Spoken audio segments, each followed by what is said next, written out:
ਇੱਕ ਓੰਕਾਰ ਸਤਿਨਾਮ ਕਰਤਾ ਪੁਰਖ ਨਿਰਭਉ ਨਿਰਵੈਰ ਅਕਾਲ ਮੂਰਤ ਅਜੂਨੀ ਸੈਭੰ ਗੁਰ ਪ੍ਰਸਾਦ ਜਪ ਆਦਿ ਸਚ ਜੁਗਾਦਿ ਸਚ ਹੈ ਵੀ ਸਚ ਨਾਨਕ ਹੋਸੀ ਵੀ ਸਚ ਚੱਕਰ ਚਿਹਨ ਅਰ ਵਰਨ ਜਾਤ ਅਰ ਪਾਤ ਨਹਿਨ ਜਿਹੇ ਰੂਪ ਰੰਗ ਅਰ ਰੇਖ ਪੇਖ ਕੋਊ ਕਹਿ ਨਾ ਸਕਤ ਕਹੇ ਅਚਲ ਮੂਰਤ ਅਨਭਉ ਪ੍ਰਕਾਸ਼ ਅਮਿਤੋਜ ਕਹਿਜੈ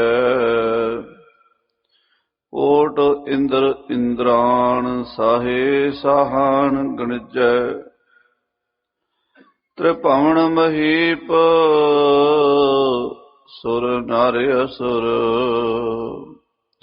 ਨੇਤ ਨੇਤ ਬਨ ਤਿਰਣ ਕਹਿਤ ਤਵੈ ਸਰਬ ਨਾਮ ਕਥੈ ਕਵਨ ਕਰਮ ਨਾਮ ਬਰਣਤ ਸੁਮਤ ਕਨਹਰ ਬੂੰਦ ਬਸੋਰੋ ਮਾਵਲ ਕੁਸਮ ਬਸੰਤ ਗਨੰਤ ਨ ਆਵੈ ਰਵ ਸਸ ਕਿਰਨ ਉਦਰ ਸਾਗਰ ਕੋ ਗੰਗ ਤਰੰਗ ਅੰਤ ਕੋ ਪਾਵੈ ਰੁਦਰ ਧਿਆਨ ਗਿਆਨ ਸਤਿਗੁਰ ਕੇ ਕਬ ਜਨ ਭਲ ਉਨਹਿ ਜੋ ਗਾਵੈ ਭਲੇ ਅਮਰਦਾਸ ਗੁਣ ਤੇਰੇ ਤੇਰੀ ਉਪਮਾ ਤੋਹੇ ਬਣ ਆਵੈ ਭਲੇ ਅਮਰਦਾਸ ਗੁਣ ਤੇਰੇ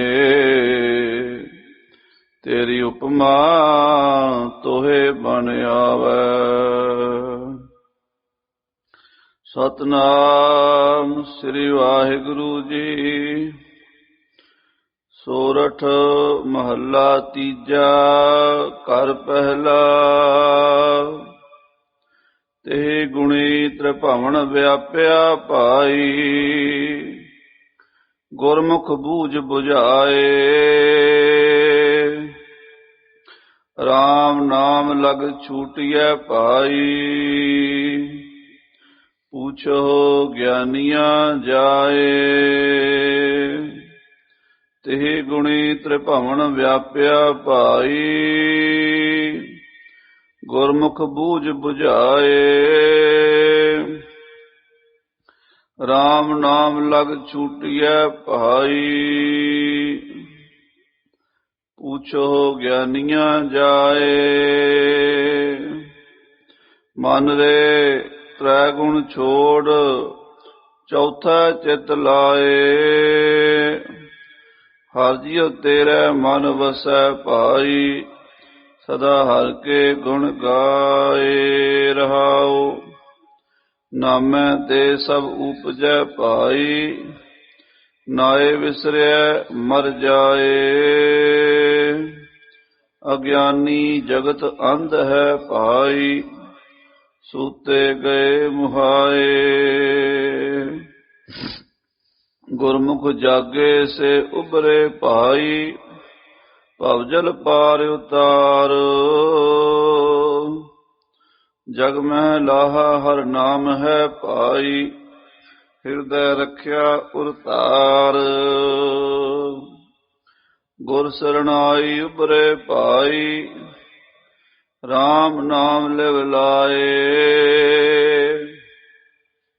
ਨਾਨਕ ਨਾਉ ਬੇੜਾ ਨਾਉ ਤੁਲਹੜਾ ਭਾਈ ਜਿਤ ਲਗ ਪਾਰ ਜਨ ਪਾਏ ਗੁਰ ਸਰਣਾਈ ਉਬਰੇ ਭਾਈ ਰਾਮ ਨਾਮ ਲਿਵ ਲਾਏ ਨਾਨਕ ਨਾਉ ਬੇੜਾ ਨਾਉ ਤੁਲਹੜਾ ਭਾਈ ਜਿਤ ਲਗ ਪਾਰ ਜਨ ਪਾਏ। ਵਾਹਿਗੁਰੂ ਜੀ ਕਾ ਖਾਲਸਾ, ਵਾਹਿਗੁਰੂ ਜੀ ਕੀ ਫਤਿਹ। ਧੰਨ ਧੰਨ ਸਤਿਗੁਰੂ ਗਰੀਬ ਨਵਾਜ ਅੰਤਰਜਾਮੀ ਸੱਚੇ ਪਾਤਸ਼ਾਹ। ਬਾਣੀ ਗੁਰੂ ਗੁਰੂ ਹੈ ਬਾਣੀ, ਵਿੱਚ ਬਾਣੀ ਅੰਮ੍ਰਿਤ ਸਾਰੇ। ਗੁਰਬਾਣੀ ਕਹੈ ਸੇਵਕ ਜਨ ਮਾਨੈ, ਪ੍ਰਤੱਖ ਗੁਰੂ ਨਿਸਤਾਰੇ। ਸ੍ਰੀ ਗੁਰੂ ਗ੍ਰੰਥ ਸਾਹਿਬ ਜੀ ਮਹਾਰਾਜ। ਦਰਸ਼ਨ ਕਰਨ ਦਾ ਇਤਨਾ ਫਲ ਹੈ ਕਿ ਕਰੋੜਾਂ ਜਨਮਾਂ ਦੇ ਪਾਪ ਪੁੰਨਾਂ ਦੇ ਰੂਪ ਚ ਬਦਲ ਜਾਂਦੇ ਹਨ।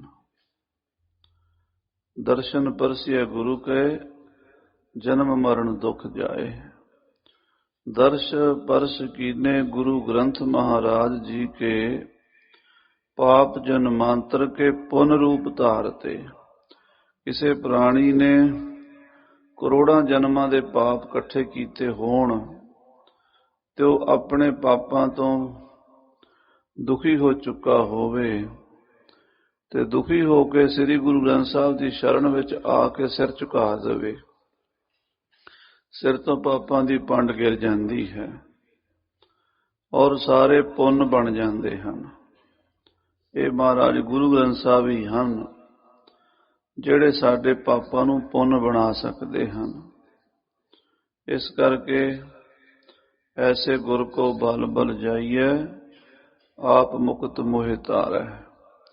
ਧੰਨ ਮਹਾਰਾਜ ਸ੍ਰੀ ਗੁਰੂ ਗ੍ਰੰਥ ਸਾਹਿਬ ਸੱਚੇ ਪਾਤਸ਼ਾਹ ਜੀ, ਜਿਨ੍ਹਾਂ ਦੇ ਵਿੱਚ ਗੁਰੂ ਸਾਹਿਬਾਨ ਦੀ ਬਾਣੀ, ਭਗਤਾਂ ਦੀ ਬਾਣੀ, ਭੱਟਾਂ ਦੀ ਬਾਣੀ ਵੱਖ-ਵੱਖ ਰੂਪਾਂ ਵਿੱਚ ਮਹਾਰਾਜ ਦੇ ਕੋਲੇ ਭਗਤਾਂ ਦੀ ਬਾਣੀ, ਜਿਹੜੇ ਕੋਈ ਬ੍ਰਾਹਮਣ ਵੀ ਸਨ, ਛਤਰੀ ਵੀ ਸਨ, ਵੈਸ਼ ਵੀ ਸਨ, ਸ਼ੂਦਰ ਵੀ ਜਾਤੀ ਕਰਕੇ, ਜਨਮ ਕਰਕੇ, ਚਾਰ ਵਰਨਾਂ ਦੀ, ਚੌਹਾਂ ਮਜ਼ਹਬਾਂ ਦੀ, ਚੌਹਾਂ ਚੱਕਾਂ ਦੀ ਸ੍ਰਿਸ਼ਟੀ ਨੂੰ ਤਾਰਿਆ ਗੁਰੂ ਨਾਨਕ ਸਾਹਿਬ ਜੀ ਨੇ।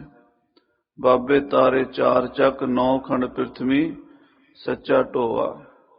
ਗੁਰਮੁਖ ਕਲ ਵਿੱਚ ਪ੍ਰਗਟ ਹੋਆ ਤੇ ਗੁਰੂ ਨਾਨਕ ਸਾਹਿਬ ਮਹਾਰਾਜ ਸੱਚੇ ਪਾਤਸ਼ਾਹ ਦੇ ਘਰ ਦੀ ਵਡਿਆਈ ਹੈ। ਜਿਹੜਾ ਵੀ ਆਇਆ ਉਸ ਨੂੰ ਲੜ ਲਾਇਆ ਹੈ। ਧੰਨ ਗੁਰੂ ਅਮਰਦਾਸ ਤੀਸਰੇ ਪਾਤਸ਼ਾਹ ਜੀ ਦੀ ਪਵਿੱਤਰ ਪਾਵਨ ਬਾਣੀ ਦੀ ਕਥਾ ਚੱਲ ਰਹੀ ਹੈ। ਹਰ ਰੋਜ਼ ਆਪ ਜੀ ਹਾਜ਼ਰੀਆਂ ਭਰ ਰਹੇ ਹੋ। ਸਤਿਕਾਰਯੋਗ ਸਿੰਘ ਸਾਹਿਬ ਜੀ ਹੁਣੇ ਦੱਸ ਰਹੇ ਸਨ ਕਿ ਗੁਰੂ ਅਮਰਦਾਸ ਜੀ ਦੀ ਗੁਰਤਾ ਗੱਦੀ ਦਾ ਦਿਹਾੜਾ ਆਪਾਂ ਸਾਰਿਆਂ ਨੇ ਆਉਣ ਵਾਲੇ ਦਿਨਾਂ ਵਿੱਚ ਮਨਾਉਣਾ ਹੈ ਔਰ ਗੁਰੂ ਅੰਗਦ ਦੇਵ ਜੀ ਦਾ ਜੋਤੀ ਜੋਤ ਸਮਾਉਣ ਦਾ, ਉਹਦੇ ਸੰਬੰਧ ਵਿੱਚ ਕੁਝ ਵਿਚਾਰਾਂ ਕੱਲ੍ਹ ਕੀਤੀਆਂ ਸਨ ਗੁਰੂ ਅਮਰਦਾਸ ਜੀ ਦੇ ਪਰਥਾਏ।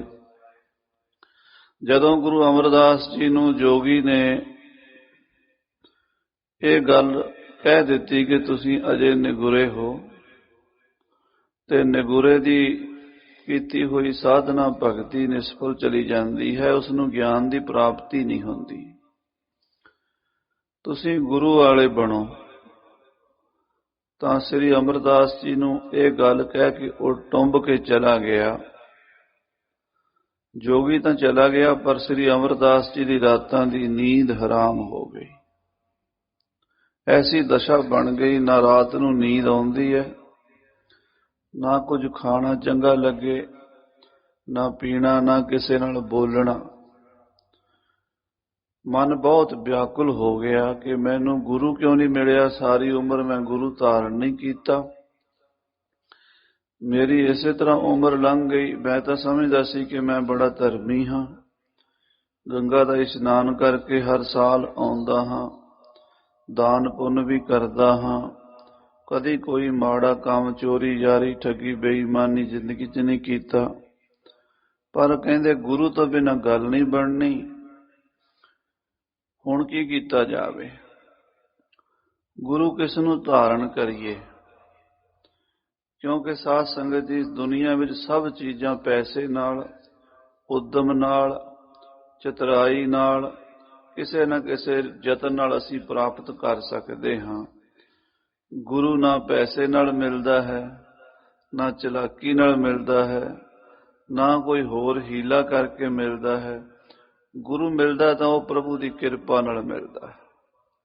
ਗੁਰੂ ਦੀ ਪ੍ਰਾਪਤੀ ਕਿਸੇ ਹੁਸ਼ਿਆਰੀ ਨਾਲ ਨਹੀਂ ਹੁੰਦੀ, ਕਿਸੇ ਤਰੀਕੇ ਨਾਲ ਨਹੀਂ ਹੁੰਦੀ।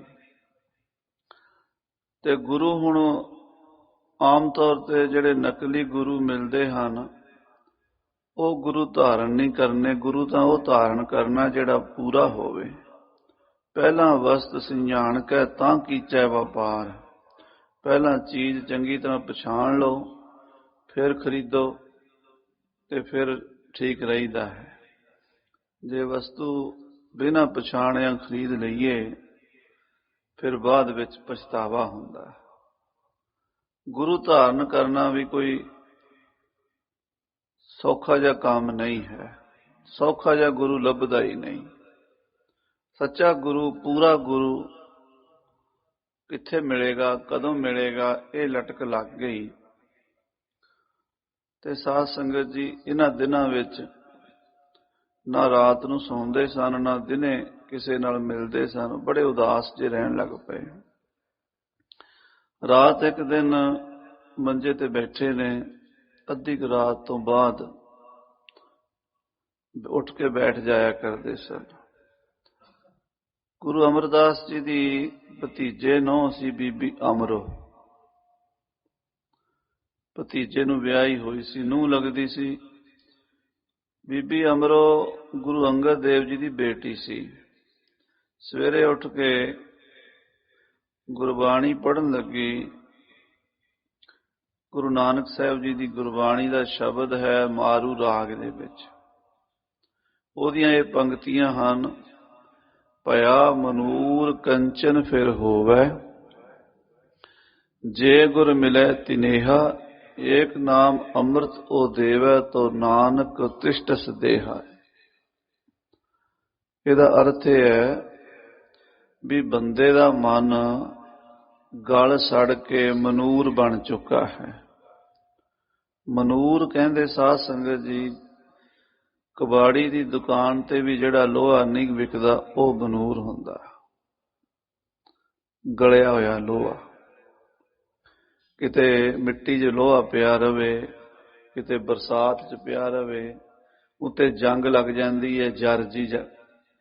ਜਿਹਨੂੰ ਕਹੀਏ ਵੀ ਕਬਾੜੀ ਨੂੰ ਕਿ ਤੂੰ ਲੈ ਲਓ, ਕਹਿੰਦਾ ਇਹ ਕਿਸੇ ਦੇ ਕੰਮ ਦਾ ਨਹੀਂ, ਇਹ ਨਹੀਂ ਲੈਣਾ। ਉਹ ਲੋਹਾ ਜਿਹੜਾ ਕਿ ਕਬਾੜ ਦੇ ਕੰਮ ਵੀ ਨਾ ਆਵੇ, ਕਿਸੇ ਕੰਮ ਨਾ ਆਵੇ, ਬੇਕਾਰ ਹੋ ਜਾਵੇ, ਉਹਨੂੰ ਮਨੂਰ ਕਹਿੰਦੇ ਹਨ।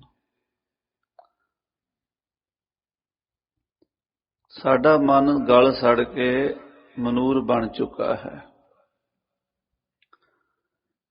ਪਰ ਜੇ ਇਸ ਨੂੰ ਗੁਰੂ ਮਿਲ ਜਾਵੇ, ਇਹ ਸੋਨਾ ਬਣ ਸਕਦਾ ਹੈ।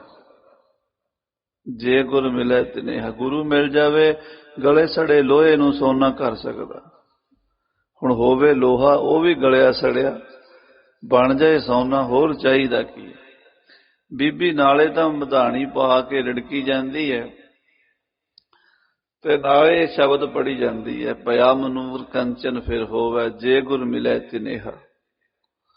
ਇਹ ਕੰਨ ਲਾ ਕੇ ਸੁਣਦੇ ਰਹੇ।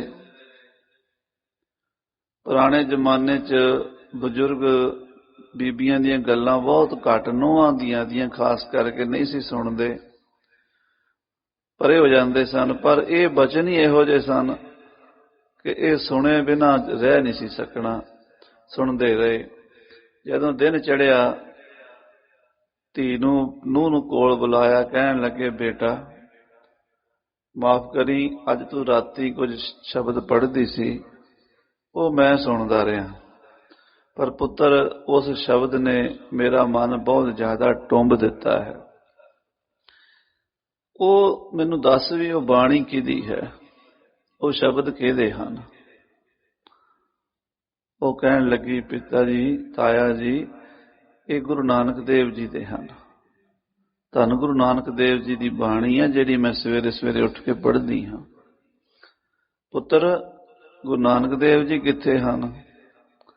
ਉਹ ਕਹਿਣ ਲੱਗੀ, ਪਿਤਾ ਜੀ, ਗੁਰੂ ਨਾਨਕ ਦੇਵ ਜੀ ਸਰੀਰ ਕਰਕੇ ਤਾਂ ਸੱਚਖੰਡ ਨੂੰ ਪਿਆਨਾ ਕਰ ਗਏ, ਸਾਡੇ ਸੰਸਾਰੀ ਜੀਵਾਂ ਦੀਆਂ ਅੱਖਾਂ ਤੋਂ ਪਰਦਾ ਕਰ ਗਏ, ਓਹਲਾ ਕਰ ਗਏ, ਪਰ ਉਹਨਾਂ ਦੀ ਥਾਂ ਉੱਤੇ मेरे गुरुदेव पिता गुरु अंगद देव जी हैं।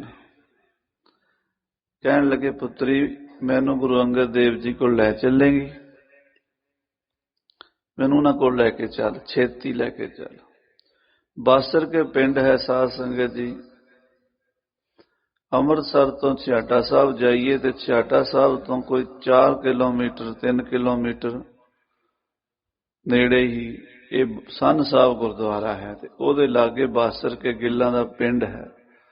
उत्थे श्री अमरदास जी महाराज रहा करते सन।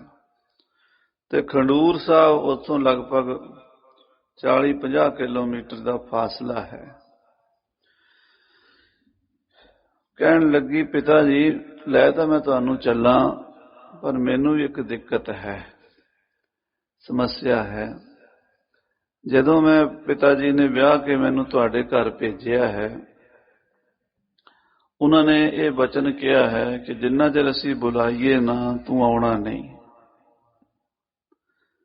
लड़की का घर सहुरिਆਂ ਦਾ घर ਹੁੰਦਾ है, वो अपने सहुरे घर ही शोभा पाती है।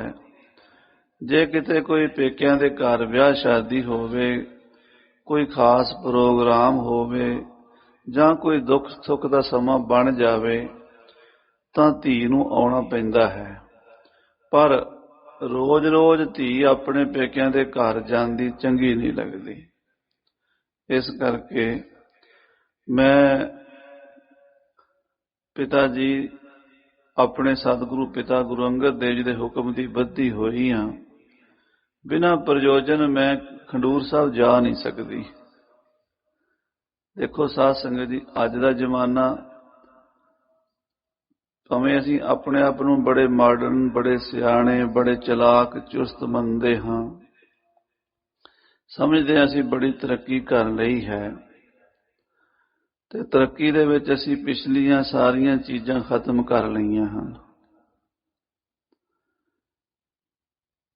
20 सालां दे विच जदों दी असीं होश संभाली है 20-25-30 साल तो लखां सालां दीयां चलियां होईयां चीज़ां खत्म होईयां। लखां सालां तो जिहड़ी चलियां आ रहीआं सन अलोप हो गईयां। हज़ारां लखां सालां तो जदों दी मेरा ख्याल है दुनिया बनी उदों दे खूह चले आउंदे सन। हर मुल्क दे विच खूह हुंदा सीगा। अज साडे पंजाब विच भी खूह कोई नहीं लभदा। बिजली ते मुनसर हाँ, जिस दिन बिजली ना आई प्यासे मरांगे। ठीक है बंदोबस्त किया होया सरकारां ने, पर नेचर तो नहीं है ना। एक दिन साडे इंटरनेट बंद हो गया ते अद्धे घंटे जीटी रोड ते इन्ना जाम लगा, उत्थे टोल टैक्स वालियां ने 10-10 मील गड्डियां खड़ियां, 24 घंटे च मसी जाम खुलिया। अद्धा घंटा इंटरनेट बंद हो जाए दुनिया का काम ठप हो जाना है। बिजली बंद हो गई दुनिया का काम ठप हो जाना है। जिहड़ियां चीज़ां पुराणियां सी उन्हां विच साडे जीवन तक जिंदगी जिंदे रहण दा साधन सीगा, हुण असीं मौत दा साधन आप ही करी बैठे हाँ। बड़ा कुछ पुराना खत्म हो गया। ਉਹਦੇ ਵਿੱਚ ਜਿਹੜਾ ਪੁਰਾਣਾ ਕਲਚਰ ਇਹ ਵੀ ਸੀ ਕਿ ਧੀ ਮਾਪੇ ਸਿਖਾਉਂਦੇ ਸੀ ਪੁੱਤਰ ਸਹੁਰਿਆਂ ਦੇ ਘਰੋਂ ਵਾਪਸ ਨਹੀਂ ਆਈਦਾ। ਪਰ ਅੱਜ ਮੋਬਾਈਲ ਫੋਨ ਦਾਜ ਵਿੱਚ ਮਿਲਦਾ ਹੈ। ਸਵੇਰੇ ਹੀ ਮਾਂ ਨੂੰ ਫੋਨ ਕਰ ਦਿੰਦੀ ਹੈ, ਬੇਬੇ ਜੀ ਮੰਮੀ ਜੀ ਮੈਨੂੰ ਤੇ ਮੇਰੀ ਸੱਸ ਨੇ ਝਿੜਕ ਦਿੱਤਾ, ਅੱਜ ਰੋਟੀਆਂ ਮੈਨੂੰ 7 ਜੀਆਂ ਦੀਆਂ ਪਕਾਣੀਆਂ ਪੈ ਗਈਆਂ। ਉਹ ਕਹਿੰਦੀ ਪੁੱਤਰ ਜੇ ਇੰਨਾ ਕੰਮ ਕਰਨਾ ਪੈਂਦਾ ਵਾਪਸ ਆ ਜਾ। ਉਸੇ ਵੇਲੇ 6 ਮਹੀਨੇ ਨਹੀਂ ਲੰਘਦੇ ਤੇ ਕਚਹਿਰੀ 'ਚ ਫਿਰਦੇ ਹਨ। ਖਾਲਸਾ ਜੀ ਇਹ ਸਾਰਾ ਕੁਝ ਅਸੀਂ ਸਾਡੀ ਸਿਆਣਪ ਦਾ ਹੀ ਨਤੀਜਾ ਹੈ ਔਰ ਜਿਹੜੀ ਸਾਨੂੰ ਵਿਨਾਸ਼ ਵਾਲੇ ਪਾਸੇ ਲਿਜਾ ਰਹੀ ਹੈ। ਕਹਿਣ ਨੂੰ ਸਿਆਣੇ ਹਾਂ ਪਰ ਅਸਲ ਵਿੱਚ ਅਸੀਂ ਨਿਆਣਿਆਂ ਤੋਂ ਵੀ ਗਏ ਗੁਜ਼ਰੇ ਹਾਂ। ਉਦੋਂ ਇਹ ਸਿੱਖਿਆ ਧੀ ਨੂੰ ਦਿੱਤੀ ਜਾਂਦੀ ਸੀ, ਤੇਰਾ ਘਰ ਹੁਣ ਉਹ ਹੀ ਹੈ, ਤੂੰ ਉੱਥੇ ਰਹਿਣਾ, ਦੁੱਖ ਸੁੱਖ ਵੇਲੇ ਅਸੀਂ ਤੇਰੇ ਨਾਲ ਆ, ਤੂੰ ਵੀ ਆਵੀਂ ਸਾਡੇ ਕੋਲ, ਅਸੀਂ ਵੀ ਆਵਾਂਗੇ। ਪਿਆਰ ਆਪਣੀ ਥਾਂ ਤੇ ਹੈ ਪਰ ਜੀਵਨ ਦੀ ਮਰਜ਼ਾਦਾ ਆਪਣੀ ਥਾਂ ਤੇ ਹੈ। ਹਰ ਚੀਜ਼ ਦਾ नेम ते प्रेम दोवें बराबर चलणगे, काम चलेगा। जे नेम ते प्रेम का पलड़ा अगां पिछा हो गया, बैलेंस बिगड़ जाएगा। सतगुरु पातशाह गुरु अंगद देव जी ने अपनी बेटी नूं कह के कलिया होया सी। अमरदास कहण लगे, पुत्र बिल्कुल तू सियाणी गल करदी है, जो पिता दा तेरे दा हुक्म है वो ठीक है। चंगे नेक खानदान दे बच्चियां नूं यही सिक्ख्या दिंदे ने कि धीए तेरा घर हुण ओही है, ते तू साडे घर पुत्र आई है, तू साडी धी नूंह है, उन्हां दी तू बेटी है, पर इस बारी तू चलेंगी ते मैं तेरे वालों माफी मंगांगा भी ये नहीं आई, मैं लैके आया। जे सहुरे प्यार नाल भेजदे हन तां उहदे विच लड़की दा दोष नहीं हुंदा। इस करके मैं तेरे नाल चलना ते तू मेरे नाल खंडूर मैनू लैके चल। हुण सहुरे दा बचन भी नहीं मोड़िया जांदा। ताया सहुरा सी, सारे टब्बर चों उन्हां दी गल ज्यादा मनींदी सी। उदों ताए नूं ही वड्डा मनदे हुंदे सी। तो वड्डा बजुर्ग कह रहा सी, बीबी अमरों नूं जाना पिया। खंडूर साहब आए, बाहर खड़े हो गए ते अमरों अंदर गई पिता जी नूं मिलण।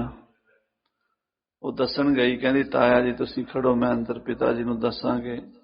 तपियाणा साहब गुरुद्वारा है खंडूर दे विच, उत्थे गुरु साहब तप करया करदे सी।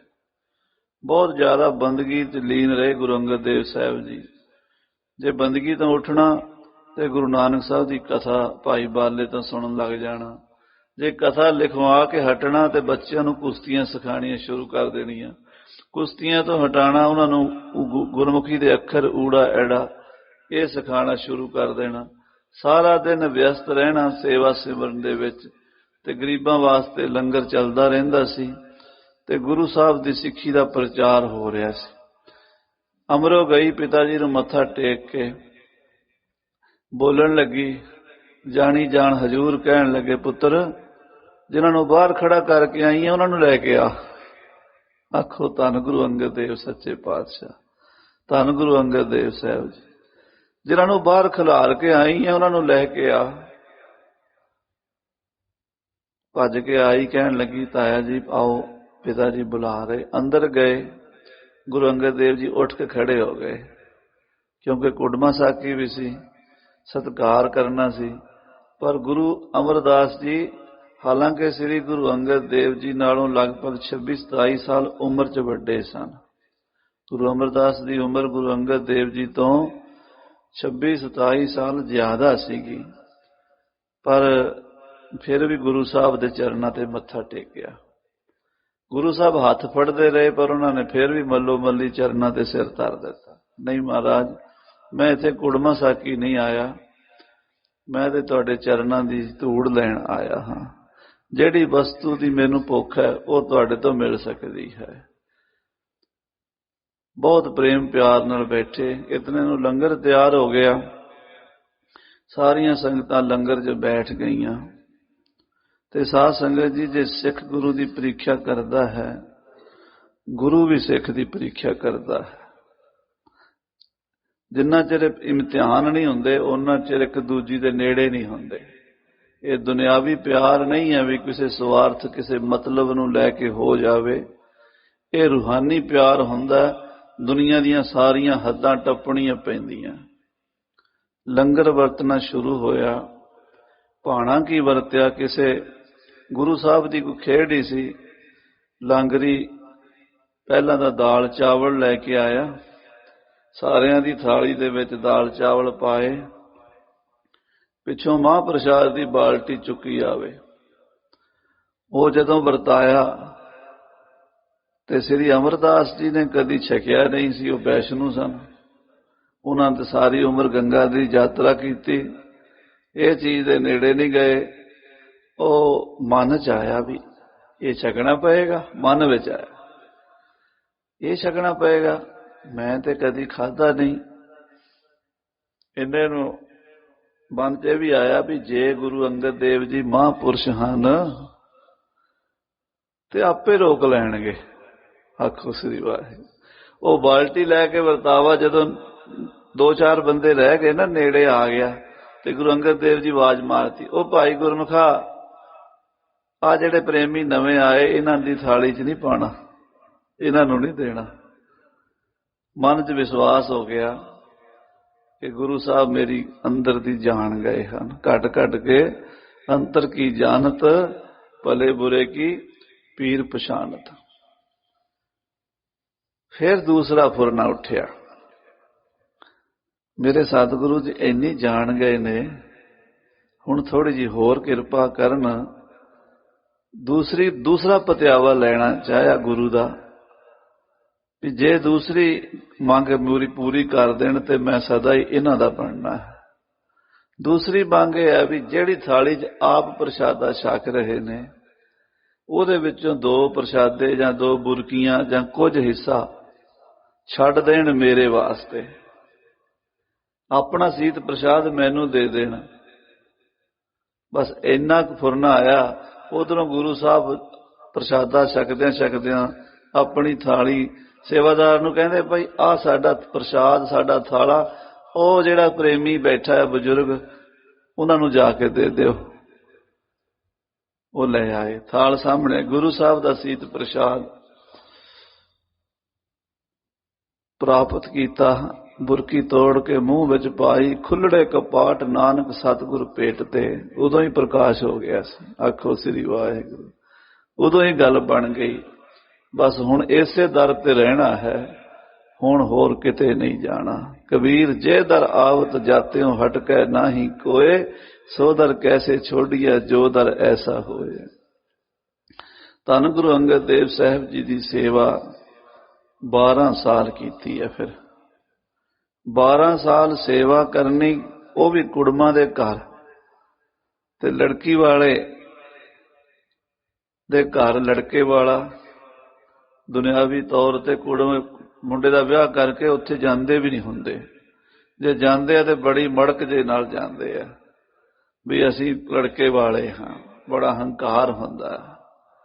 ਪਰ ਉੱਥੇ ਤਾਂ ਉਹ ਗੱਲ ਹੀ ਕੋਈ ਨਹੀਂ ਸੀ, ਉੱਥੇ ਤਾਂ ਉਹ ਖਿਆਲ ਹੀ ਕੋਈ ਨਹੀਂ ਸੀ।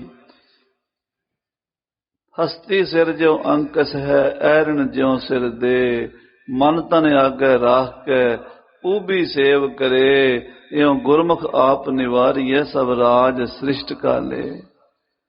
ਆਪਾ ਭਾਵ ਖਤਮ ਕਰਕੇ ਹੀ ਧੰਨ ਸ੍ਰੀ ਗੁਰੂ ਅੰਗਦ ਦੇਵ ਸਾਹਿਬ ਦੀ ਸੇਵਾ ਕੀਤੀ।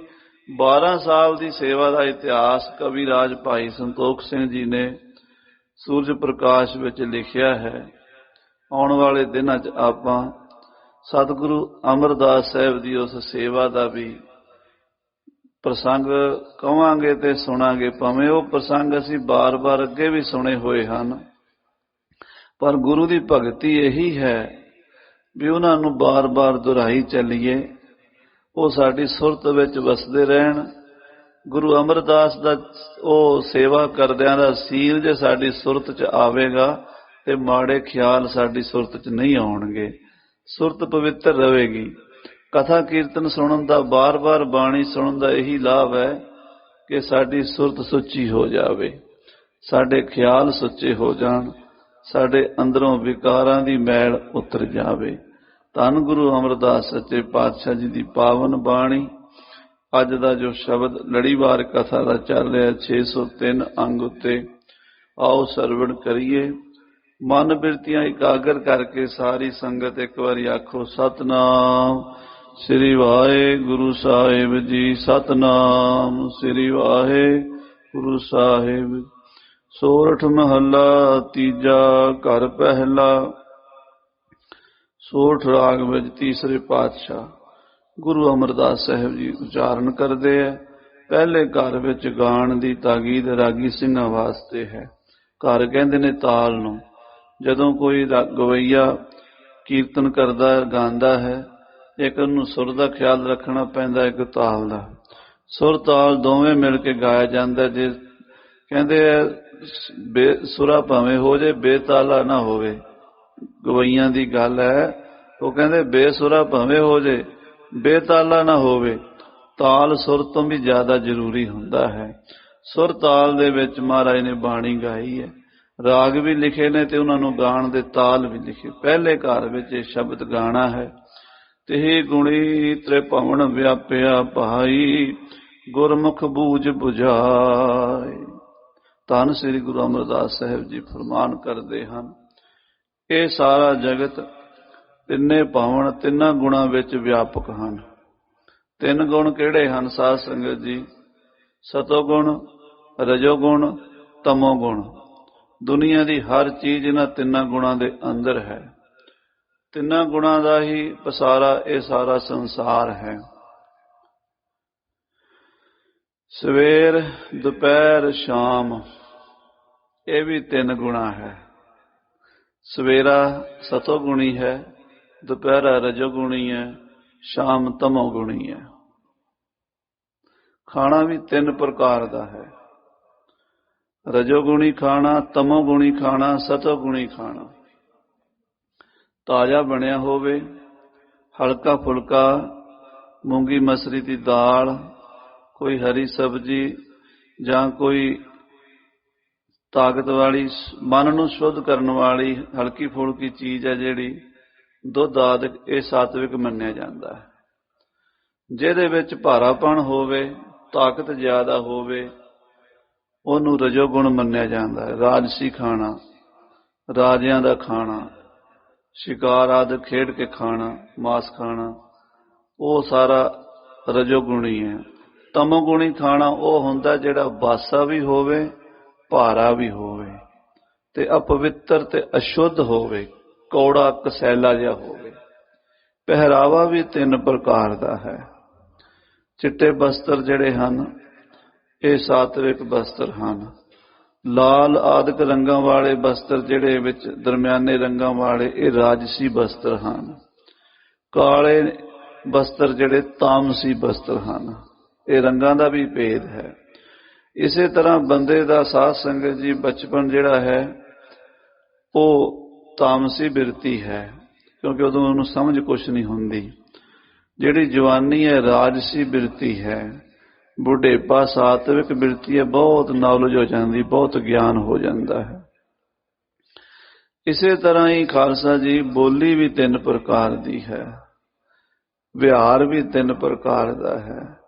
ਨਿੱਕੀ ਤੋਂ ਨਿੱਕੀ ਚੀਜ਼ ਕੋਈ ਵੀ ਦੁਨੀਆ ਦੀ, ਸੂਈ ਵੀ ਹੈ ਤੁਹਾਡੇ ਘਰ, ਉਹਦੇ ਵਿੱਚ ਵੀ ਤਿੰਨ ਗੁਣ ਹਨ। ਸੂਈ ਤੋਂ ਲੈ ਕੇ ਦੁਨੀਆ ਦੀ ਜਿਹੜੀ ਵੀ ਚੀਜ਼ ਨੂੰ ਤੁਸੀਂ ਹੱਥ ਲਾਓਗੇ ਉਹਦੇ 'ਚ ਤਿੰਨ ਗੁਣ ਤੁਹਾਨੂੰ ਨਜ਼ਰ ਆਉਣਗੇ ਜੇ ਤੁਸੀਂ ਬਰੀਕੀ ਨਾਲ ਦੇਖੋਗੇ। ਹਰ ਚੀਜ਼ ਤ੍ਰੈਗੁਣੀ ਮਾਇਆ ਦਾ ਪਸਾਰਾ ਹੈ।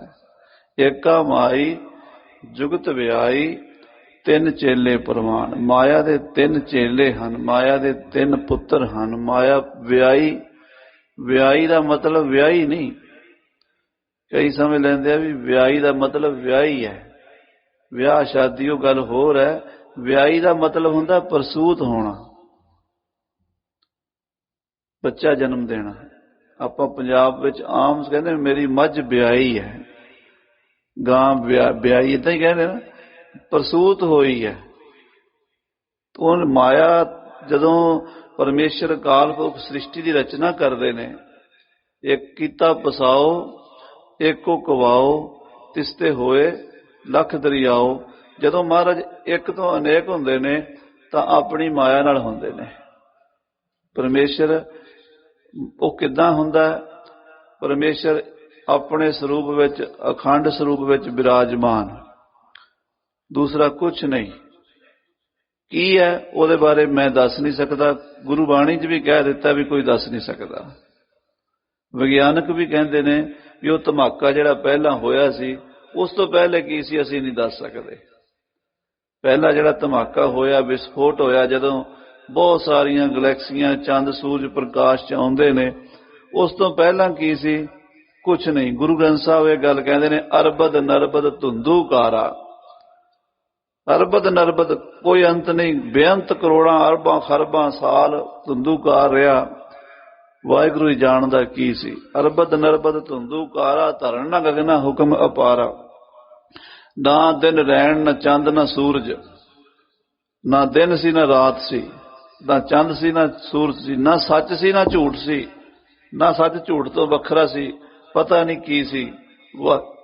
ਵਾਹਿਗੁਰੂ ਹੀ ਜਾਣਦਾ ਹੈ। ਆਖੋ ਸ੍ਰੀ ਵਾਹਿਗੁਰੂ। ਜਦੋਂ ਉਹ ਇੱਛਾ ਕਰਦਾ ਹੈ ਜਿਹੜਾ ਆਪਾਂ ਕਹਿੰਦੇ ਨਾ ਹੁਕਮੀ ਹੋਵਨ ਆਕਾਰ, ਹੁਕਮ ਕੀ ਹੈ? ਹੁਕਮ ਪਰਮਾਤਮਾ ਦੀ ਇੱਛਾ ਹੀ ਹੈ। ਇੱਛਾ ਕਰਦਾ ਕਿ ਮੈਂ ਏਕ ਤੋਂ ਅਨੇਕ ਹੋ ਜਾਵਾਂ। ਕੀਤਾ ਪਸਾਓ ਏਕੋ ਕਵਾਓ। ਜਦੋਂ ਇੱਕ ਤੋਂ ਅਨੇਕ ਹੁੰਦਾ, ਇੱਛਾ ਕਰਦਾ, ਉਹਨੂੰ ਮਾਇਆ ਕਹਿੰਦੇ ਨੇ। ਪ੍ਰਭੂ ਦੀ ਇੱਛਾ ਹੀ ਮਾਇਆ ਹੈ, ਉਹ ਪਸਰ ਜਾਂਦੀ ਹੈ। ਉਹ ਫਿਰ ਕਿੱਦਾਂ ਪਸਰਦੀ ਹੈ? ਉਹ 3 ਚੇਲੇ ਪ੍ਰਵਾਨ, 3 ਪੁੱਤਰ ਜਨਮ ਦਿੰਦੀ ਹੈ। ਉਹ ਕਿਹੜੇ ਨੇ? ਇੱਕ ਸੰਸਾਰੀ, ਸੰਸਾਰ ਬਿਰਤੀ, ਬੱਚੇ ਪੈਦਾ ਕਰਨ ਦੀ ਬਿਰਤੀ, ਤੇ ਮੋਹ ਦੀ ਬਿਰਤੀ, ਗ੍ਰਸਤ ਦੀ ਬਿਰਤੀ, ਸੈਕਸ ਦੀ ਬਿਰਤੀ, ਇਹ ਰਜੋਗੁਣ ਚੋਂ ਪੈਦਾ ਹੁੰਦੀ ਹੈ। ਉਹਨੂੰ ਬ੍ਰਹਮਾ ਕਹਿੰਦੇ ਆਪਾਂ। ਬ੍ਰਹਮਾ ਕੀ ਹੈ? ਰਜੋਗੁਣ ਬ੍ਰਹਮਾ ਹੀ ਹੈ। ਇਹ ਨਹੀਂ ਕਿ ਬ੍ਰਹਮਾ ਕਿਤੇ ਕਿਸੇ ਮੁਲਕ 'ਚ ਰਹਿੰਦਾ ਹੈ ਤੇ ਉਹਦੀ 3 ਸਿਰ ਹਨ, ਉਹਦੀਆਂ ਦਾੜੀਆਂ ਹਨ। ਉਹ ਬ੍ਰਹਮਾ ਸਾਡੇ ਸਰੀਰ ਦੇ ਵਿੱਚ ਹੀ ਹੈ। ਉਹ ਹੀ ਬ੍ਰਹਮਾ ਜਿਹੜਾ ਰਜੋਗੁਣ ਬਿਰਤੀ ਜਿਹੜੀ ਸਾਡੇ ਅੰਦਰ ਹੈ। ਸਾਡੇ ਬੱਚੇ ਹੋਣੇ ਚਾਹੀਦੇ ਨੇ, ਸਾਡਾ ਪਰਿਵਾਰ ਹੋਣਾ ਚਾਹੀਦਾ। ਇਹ ਇੱਛਾ, ਇਹਨੂੰ ਕਹਿੰਦੇ ਨੇ ਰਜੋਗੁਣ। ਇੱਕ ਸੰਸਾਰੀ, ਇਹ ਸੰਸਾਰੀ ਹੈ। ਸੰਸਕ੍ਰਿਤ ਹੋਣਾ, ਸੰਸਾਰ ਦੇ ਅਰਥ ਕੀਤੇ ਮਹਾਪੁਰਸ਼ਾਂ ਨੇ, ਵਿਦਵਾਨਾਂ ਨੇ। ਸੰਸਕ੍ਰਿਤ ਹੋਣਾ, ਸੰਸਕ੍ਰਿਤ ਦਾ ਮਤਲਬ ਪਸਰ ਜਾਣਾ, ਖਿੱਲਰ ਜਾਣਾ। ਜਿਵੇਂ ਇੱਕ ਪਿਤਾ 4 ਪੁੱਤਰਾਂ ਨੂੰ ਜਨਮ ਦਿੰਦਾ ਹੈ, ਉਹਦੇ 4 ਪੁੱਤਰਾਂ ਦੇ ਅੱਗੇ 4 4 16 ਹੋ ਜਾਂਦੇ ਨੇ, ਪਸਾਰਾ ਪਸਰਦਾ ਨਾ। ਇਹਨੂੰ ਕਹਿੰਦੇ ਸੰਸਾਰ, ਸੰਸਕ੍ਰਿਤ ਹੋਣਾ, ਪਸਰ ਜਾਣਾ। ਇਹ ਰਜੋਗੁਣੀ ਬਿਰਤੀ ਹੈ। ਬ੍ਰਹਮਾ ਇਹ ਹੈ। ਇੱਕ ਭੰਡਾਰੀ, ਦੂਜੀ ਬਿਰਤੀ ਦਇਆਵਾਨ ਹੋਣਾ। ਇਹ ਭੁੱਖੇ ਨੇ, ਰੋਟੀ ਦਈਏ, ਭੰਡਾਰਾ ਕਰੀਏ, ਪ੍ਰਸ਼ਾਦਾ ਛਕਾਈਏ। ਉਹ ਵਿਸ਼ਨੂੰ ਹੈ, ਸਾਤਵਿਕ ਬਿਰਤੀ ਹੈ। ਜਦੋਂ ਦਇਆ ਹੋਏਗੀ ਸਤੋਗੁਣ ਹੋਵੇਗਾ। ਇੱਕ ਲਾਏ ਦੀ ਬਾਣ, ਇੱਕ ਦੀ ਆਦਤ ਹੈ ਸਾਰਿਆਂ ਨੂੰ ਸਮੇਟ ਕਰ ਦਿਓ, ਸਮਾਪਤ ਕਰ ਦਿਓ। ਹੁਣ ਜੇ ਬਹੁਤੇ ਜੀਵ ਹੋ ਗਏ, ਉਹ ਮਰਨ ਨਾ, ਜੰਮਦੇ ਰਹਿਣ ਪਰ ਮਰਨ ਕੋਈ ਨਾ, ਖਤਮ ਨਾ ਹੋਣ। ਧਰਤੀ ਤੇ ਪੈਰ ਧਰਨ ਨੂੰ ਥਾਂ ਨਹੀਂ ਰਹੇਗੀ। ਕੁਦਰਤ ਦਾ ਨਿਯਮ ਐਸਾ ਬਣਿਆ ਹੋਇਆ। ਵਾਹਿਗੁਰੂ ਨੇ ਤੀਸਰੇ ਦੀ ਡਿਊਟੀ ਲਾਈ ਹੈ। ਇੱਕ ਲਾਏ ਦੀ, ਲਾਏ ਮੈਨੇ ਲੈ ਕਰ ਲੈਣਾ। ਦੀ ਕਹਿੰਦੇ ਸੰਬੰਧਕੀ ਸ਼ਬਦ ਹੈ। ਬਾਣ ਕਹਿੰਦੇ ਆਦਤ। ਕਹਿੰਦੇ ਫਲਾਣੇ ਬੰਦੇ ਦੀ ਬਾਣ ਹੈ, ਆਦਤ ਹੈ। ਇੱਕ ਲਾਏ ਦੀ ਬਾਣ, ਉਹਦੀ ਆਦਤ ਹੈ ਲੈ ਕਰਨ ਦੀ, ਸਮੇਟਣ ਦੀ। ਸ਼ਿਵ ਜੀ ਹੈ ਉਹ, ਤਾਮਸੀ ਬਿਰਤੀ ਹੈ। ਹੁਣ ਤਮ ਕਹਿੰਦੇ ਗੁੱਸਾ, ਕ੍ਰੋਧ, ਉਹ ਆਵੇਗਾ ਤਾਂ ਹੀ ਮਾਰੇਗਾ। ਉਹ ਕਾਲ ਨੇ ਇਹੋ ਜਿਹਾ ਚੱਕਰ ਚਲਾਣਾ, ਸਾਰੇ ਸਮੇਟ ਦੇਣੇ। ਸੋ ਇਹ ਮਾਇਆ ਦਾ ਪਸਾਰਾ ਗੁਰੂ ਸਾਹਿਬ ਕਹਿੰਦੇ 3 ਗੁਣਾਂ ਵਿੱਚ ਵਿਆਪਿਆ, 3 ਭਵਨਾਂ ਵਿੱਚ ਵਿਆਪਿਆ। 3 ਗੁਣੀ ਤ੍ਰਿਭਵਨ ਵਿਆਪਿਆ ਭਾਈ, ਗੁਰਮੁਖ ਬੂਝ ਬੁਝਾਏ। ਇਸ ਗੱਲ ਦੀ ਸਮਝ ਗੁਰਮੁਖਾਂ ਨੂੰ ਆਉਂਦੀ ਹੈ।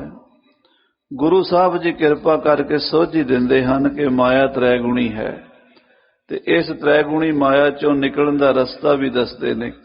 ਰਾਮ ਨਾਮ ਲਗ ਛੂਟੀਐ ਭਾਈ, ਪੁੱਛੋ ਗਿਆਨੀਆਂ ਜਾਏ। ਕਿੱਦਾਂ ਛੁਟਕਾਰਾ ਹੋਵੇਗਾ ਇਸ ਮਾਇਆ ਤੋਂ? ਕਿਵੇਂ ਨਿਕਲੇਗਾ ਜੀਵ? ਚਾਰੇ ਪਾਸੇ ਘਿਰਿਆ ਹੋਇਆ। ਮਾਰੇ ਕਹਿੰਦੇ ਕੇਵਲ ਰਾਮ ਨਾਮ ਜਪਣ ਨਾਲ। ਉਹ ਪ੍ਰਭੂ ਜੋ ਜੋਤੀ ਸਰੂਪ ਮਾਇਆ ਦੇ ਵਿੱਚ ਵਿਆਪਕ ਰਮਿਆ ਹੋਇਆ ਹੈ, ਅਸੀਂ ਵਿਚਲੇ ਤੱਤ ਮੱਖਣ ਨੂੰ ਕੱਢ ਲਈਏ, ਲੱਸੀ ਛੱਡ ਦਈਏ। ਸੰਤੋ ਮਾਖਣ ਖਾਇਆ, ਛਾਛ ਪੀਐ ਸੰਸਾਰ। ਦੁਨੀਆ 3 ਗੁਣਾ ਰੂਪੀ ਮਾਇਆ ਰੂਪੀ ਲੱਸੀ ਨੂੰ ਪੀ ਰਹੀ ਹੈ। ਸੰਤਾਂ ਨੇ ਆਤਮਾ ਰੂਪ, ਪ੍ਰਮਾਤਮਾ ਰੂਪ ਮੱਖਣ ਖਾ ਲਿਆ ਹੈ।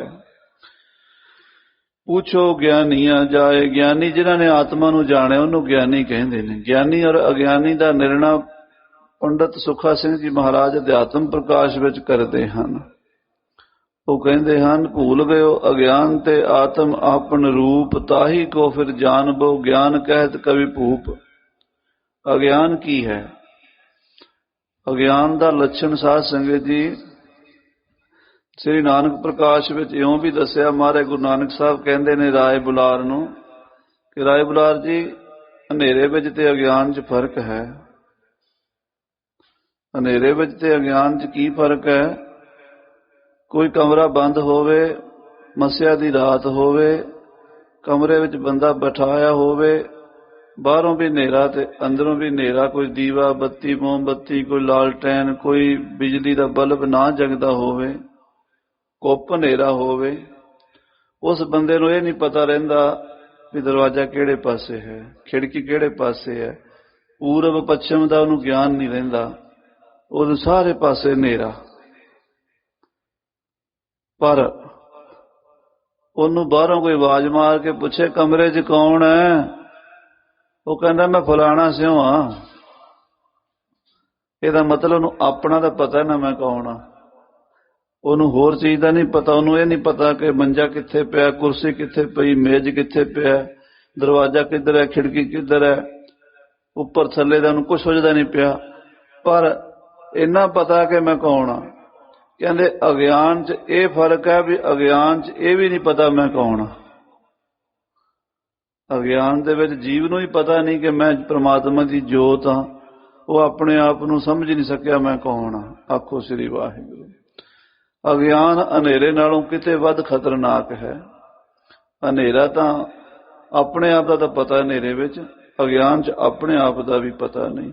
भूल गए हो अज्ञान ते आत्म आपन रूप, अज्ञान करके आत्मा नूं अपना आप भुल गया कि मैं आत्मा हाँ। ताही को फिर जानबो ज्ञान कहत कवि भूप, आत्मा नूं जान लेना ज्ञान है। ज्ञानी का मतलब यह नहीं कि चार लफ्ज कथा दे सोहणे बोल लैंदा ते ज्ञानी है। खालसा जी इत्थे ज्ञानी का अर्थ है आत्म ज्ञानी। आखो श्री वाहिगुरू। जिन्हें अपनी आत्मा के दर्शन किए है, अपनी आत्मा नूं प्रतख देखिया है, वो गुरु अमरदास जी कहते ऐसे ज्ञानियों को जाओ, उन्होंने ज्ञानियों ने तुहानू दसना है, ब्रह्म ज्ञानियों ने दसना है कि राम नाम लग छूटी है भाई, ये भाई छुटकारा इस माया के जाल विचों, त्रैगुणी माया की कैद विचों निकलण का इको ही तरीका है वाहिगुरू वाहिगुरू वाहिगुरू वाहिगुरू वाहिगुरू वाहिगुरू। मन रे त्रैगुण छोड़ चौथा चित लाए। गरीब नवाज पातशाह कहते मन रे, हे मेरे मन त्रैगुणी माया नूं छड्ड के चौथी पदवी का ध्यान कर। साध संगत जी त्रैगुणी माया का तुहानूं पहलां थोड़ा जिहा विश्लेषण दस्सिया है, क्योंकि ये कथा दे विच घंटे दो घंटियां विच ये गल नहीं समझ आउंदी हुंदी। ये हौले हौले संस्कार पैंदे आ, फिर हर गल च बंदा देखण लग जांदा, फिर उन्होंने अनुभव हुंदा, अपनी फीलिंग जागदी कि केवल थ्योरी नाल गल नहीं बनदी, महसूस करना पैंदा प्रैक्टिकल। पर जिहड़ी इस पंक्ति दे विच गल महाराज कह रहे ने, वो जिहड़ियां साडीआं तीन अवस्था ने खालसा जी, तीन अवस्था त्रैगुणी ने। चौथी जिहड़ी अवस्था है वो तिन्ना गुणां तों परे है। तिन्ना अवस्था नूं समझो पहला, फिर चौथी की गल आवेगी। तीन अवस्था हुण आपां सारे की कर रहे हैं, जागदे बैठे नूं जागृत अवस्था कहंदे हैं। जागृत, सुपन, सुखोपति, तिन्ने ही आपां देखियां, चौथी आपां देखी कोई नहीं। मैं भी नहीं देखी, गुरु साहब ने देखी है, पर कथा करनी पैंदी है गुरबाणी दी, क्योंकि खालसा जी आपां जे कथा करी चलांगे, सुनी चलांगे, गुरु साहब कदी तो किरपा करनगे। अजे तो अपनी साधना चल रही है, साडी रिहर्सल चल रही है उत्थे पहुंचण दी, कदी गुरु साहब पहुंचाणगे। जे आपां इधर तुरीए ही ना, कदी गुरबाणी पढ़ीए ही ना, विचारीए ही ना, फिर तां घर बैठिਆਂ दा पहुंचिया नहीं जांदा, तुरना ही पैंदा। जिहड़ी तीन अवस्था ने उहदा सानू ज्ञान है, तुहानू भी है, तुहाडी अपनी फीलिंग है। जागृत अवस्था वो हुंदी है जिहदे च पंजे ज्ञान इंद्रियां, पंजे कर्म इंद्रियां, पंजे प्राण, मन, बुद्धि, किन्ने हो गए 17। ये सारे आपो अपना काम करते ने। सारियां अखां देख रही ने, कान सुन रहे ने, नक सूंघ रही है, चमड़ी छू रही है, जीभ जिहड़ी है चख के मिठा खट्टा फीलिंग कर रही है, जिहदे विच साडे प्राण भी काम कर रहे ने, जिहदे विच साडा मन भी फुरने कर रहा है, ते साडी बुद्धि भी निर्णय कर रही है। मन का काम फुरना करना है, बुद्धि का काम निर्णय करना है। मन बुद्धि जिथे आपो अपना काम कर रहे ने, पता लग रहा भी वो फलाना बंदा तुरया आ रहा है, आ हो गया, वो हो गया। जदों सानू सारी नॉलेज बाहर दी मिल रही है, अखां खुलियां जागदे बैठे हैं, कथा सुन रहे हैं, गुरुद्वारे 'च बैठे हैं, ये साडी जागृत अवस्था है। इस वेले दूसरी अवस्था, असी रात नूं मंजे ते पै गए, घर दे सामने ते सौ गया, अख बंद हो गई और वो सुपने देख रहा है। उन्होंने कहते ने सुपन अवस्था। सुपने की अवस्था वक्री दुनिया रचती है। कीड़ी हाथी बन जाती, हाथी कीड़ी बन जाता, अजीब जे तमाशे होंदे हैं। बिना अखां दे दिसदा है, अखां ते बंद होंदियां ने, पर आपां कहने मैनू फलाना बंदा मिलिया, रात चिट्टे कपड़े पाई फिरदा सी, राती सुपने च एक बंदा मिलिया सी, नीली पग बन्नी फिरदा सी। हुण फिर नीला, हरा, पीला, काला, लाल, ये तो अखां दा विषय है। अखां बंद ने, ਇਹਦਾ मतलब सुपने विच कोई होर अखां हुंदियां ने। आखो श्री वाहिगुरू। सुपने च दौड़िया फिरदा सी, लत्तां ते तेरियां मंजे ते पईयां, दौड़िया किवें फिरदा सी? सुपने विच सुनी भी गल, सुपने च बोलिया भी है, सुपने च किसी नूं गलवकड़ी भी पाई है, किसी नूं हथ भी मिलाया। वो एक वखरी रचना सुपने। वो दूसरी अवस्था सुपन अवस्था है, उस जागृत अवस्था तो वखरी है सुपन अवस्था। तीसरी अवस्था केड़ी है? उन्होंने सुखोपती कहते हैं। बंदा मंजे ते पिया, गूढ़ी नींद सुता, थकिया होया सीगा, आउंदे ही पै गया ते सौ गया। अख लगी, 6-7 घंटे 8 घंटे बाद उठिया। की कहंदा? कहंदा अज मैनू इन्नी गूढ़ी नींद आई, मैनू पता ही नहीं चलिया मैं कित्थे पिया सी, मैनू पता नहीं चलिया मैं कित्थे पिया सी। क्योंकि उन्हें सुपना भी कोई नहीं ना आया। जे सुपना आउंदा फिर सुपन अवस्था है, जे सुपना नहीं आउंदा, गूढ़ी नींद, पूरी तरह गूढ़ा आनंद की नींद सौंदा है, तो वह सुखोपती अवस्था है। इन्हां दा तुहानूं सारिआं नूं तिन्नां अवस्था का फीलिंग है, तुहानूं सारिआं दा तुहाडा तजर्बा है।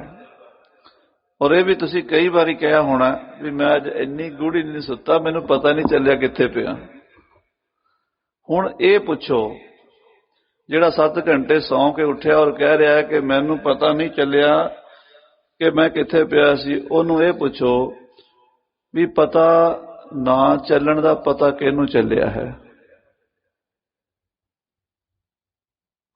पता ना चलण दा पता नहीं चलिया, पर पता ना चलण दा पता भी तो है ना। जेड़ा कहंदा भी मैं 7 घंटे सुता, मैनूं पता नहीं चलिया। पता ना चलण दा पता आत्मा नूं है। वो आत्मा उदों भी जागदी है, साक्षी है, ਉਹਦਾ आनंद भोग रही है। वो आखो श्री वाहिगुरू। वो जिहड़ी आत्मा है वो चौथी अवस्था है। ਉਹਦੇ ਵਿੱਚ ना जागृत है, ना सुपन है, ना सुखोपती है। 3 व्यापै जगत को, तुरिया पावै कोय, नानक संत निर्मल पए, जिन मन वसिया सोए। मन रे त्रै गुण छोड़, चौथा चित लाए। हे मेरे मन, जिहड़ी साधु की जागृत अवस्था है ये सतोगुणी है, जिहड़ी सुपन अवस्था है रजोगुणी है, जिहड़ी गूढ़ी नींद दी है पूरा तम छा जांदा उहनूं तमोगुणी कहंदे हन। जिहड़ी परे है वो तुरिया है। उत्थे गुरु नानक साहब पहुंचे हुए ने, जां जिहदी बांह फड़ लैण उहनूं पहुंचा देण। जिहदी बांह फड़ लैण, जिहनूं पहुंचाना चाहण, गुरु साहब कह रहे मन रे त्रै गुण छोड़, चौथा चित लाए। हर जियो तेरे मन वसै भाई, सदा हर के गुण गाए। हे भाई तेरे मन च वाहिगुरू वस जावे, जिहड़ा इन्हां तिन्नां अवस्था तो परे है। तू सदैव काल उस प्रभु दे गुण गावे। ये साध संगत जी अंदर दी यात्रा है, ये अंदर दा धर्म है। असीं बाहरलियां क्रियावां ते लड़ी जांदे हां। गुरबाणी सानू अंदर आत्मा तक पहुंचांदी है। रहाओ नामै ते सब उपजै भाई, नाए विसरिया मर जाए। जेता कीता तेता नाओ, विण नामै नाही को थाओ। नाम के धारे सगले जंत, नाम के तारे खंड ब्रह्मंड सारा कुछ नाम तो ही पैदा होंदा है। जे वो प्रभु का नाम जीव नूं भुल गया तो वह जीव मर गया। अज्ञानी जगत अंध है भाई सूते गए मुहाए। ये अज्ञानियों का जगत अंध अन्ना जगत है।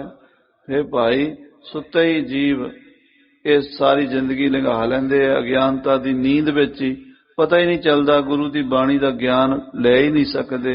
जिहो जे आए खाली हाथी चले जाते हैं। गुरमुख जागे से उभरे भाई भवजल पार उतार। आखो सतनाम श्री वाहे। गुरमुख जिहड़े हन गुरु के किरपा नाल असली जागणी जागदे हन। वो इस संसार दे विच उभर जाते पार लंघ जाते भवसागर तो। जग में लाहा हर नाम है पाई हिरदै रखिया उरधार। महाराज कहते संसार विच लाहा हरि दे नाम दा ही है। बाकी सारे जिहड़े लाहे हन अंत नूं तोटे बन जाते हैं। जिन्ने भी लाहे हैं संसार दे, कोई भावें जिड्डा मर्जी अरबां खरबां पति बन जावे लाहे लै लैके, जदों इस दुनिया तो जाएगा खाली हाथी जाना है। सिकंदर जब चला दुनी से तो दोनों हाथ खाली थे। कुल दुनिया के खजाने मल्लण वाला मुल्कां दा बादशाह संसार दा जेतू सिकंदर मरन लग्या अपने नौकरां नूं कहंदा है मेरी अंतम इच्छा पूरी करिया जे। मैं कहा दसो की इच्छा महाराज? कहता दो गल्लां ने, दो इच्छावां ने। एक तो मेरा सारा खजाना, मेरे खजाने दे हीरे मोती जवाहरात सोना चांदी खच्चरां ते लद के प्रदर्शन करदियां जनाजे दे नाल लैके चलना। जदों मेरा जनाजा जावे उहदे नाल सोना चांदी जावे, सारा खजाना जावे। दूसरा मेरे जिहड़े हथ ने वो बाहर नूं लमका दिया जे खाली करके लाश दे। नौकर कहन लगे महाराज दोवें गल्लां दुनिया नालों वखरियां कर रहे हो। दुनिया के राजे महाराजे पहला हजारां मर चुके, कदी किसी बादशाह ने अपना खजाना बड़ियां तक कबरां तक नाल ले जाण दी जिद नहीं कीती। ते लाश दे हथ बाहर कढ़ने डरावने जे लगदे है, बल्कि मुर्दे नूं चारे पासों कपड़े च वलेट देना ही ठीक हुंदा। ਉਹਦਾ कोई अंग बाहर नूं दिसदा होवे ते वेखण वाले नूं गिलानी जी आउंदी है। ਇਹ क्यों करोगे तुसीं ऐसा? ਇਹ ਦੋਵੇਂ ਗੱਲਾਂ ਜਿਹੜੀਆਂ ਤੁਹਾਡੀਆਂ समाजिक रीति रिवाज दे उल्ट हन। कहन लगा बेशक उल्ट हन पर करनियां जरूर, ताकि दुनिया नूं पता लगे इन्ने खजानियां दा मालक दुनिया तो खाली हथ जा रहा है। सो खालसा जी जिन्ने भी लाहे संसार दे हन असीं प्राप्त करने लई दिन रात दौड़े फिरदे हां, पर सारे ही तोटा बन जाते हैं। एक वाहिगुरू दे नाम धन दा लाहा ऐसा है जिहड़ा चढ़ै सवाया नित नित रंगा घटै नाही तोली जाहे। जान लग्या भी शोभादायक हुंदा है, इत्थे भी ते प्रलोक विच भी सुख दिंदा है। महाराज कहंदे जग में लाहा हर नाम है भाई हिरदै रखिया उर धार। जिन्हां गुरमुखां ने अपने हिरदे च वसा लिया लाहा लै गए, गुरमुख लाहा लै गए, मनमुख चले मूल गवाए जियो। सो खालसा जी वाहिगुरू वाहिगुरू वाहिगुरू वाहिगुरू वाहिगुरू वाहिगुरू वाहिगुरू वाहिगुरू यही लाहा है। तुरद्या फिरद्या जे आपां कहीए ना भी कोई टाइम आवेगा खास वेले हो के फिर जपांगे।